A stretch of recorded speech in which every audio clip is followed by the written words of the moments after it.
Isi surat wasiat mahasiswi UNR yang ditemukan tewas dalam mobil ucap permintaan maaf ke ibunda.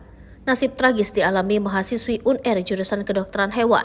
Mahasiswi berinisial CA itu ditemukan tewas di dalam mobil dengan kondisi kepala terbungkus plastik di Sidoarjo.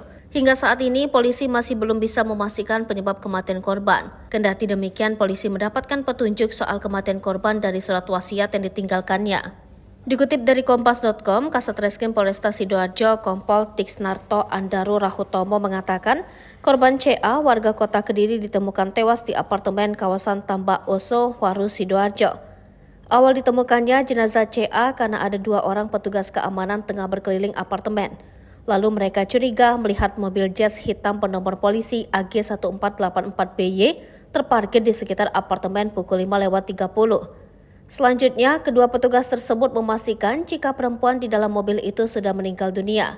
Mereka pun langsung menghubungi pihak kepolisian untuk mengevakuasi. Selain itu, polisi juga menemukan 2 lembar surat wasiat yang menempel di belakang kepala korban. Pesan yang tertulis dalam bahasa Inggris itu berisi permintaan maaf kepada keluarga.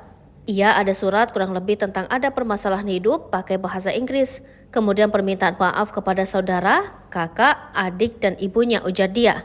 Andaru menyebut korban merupakan mahasiswi Universitas Airlangga, Surabaya, Fakultas Kedokteran Hewan. Diketahui dia tinggal di apartemen bersama adiknya.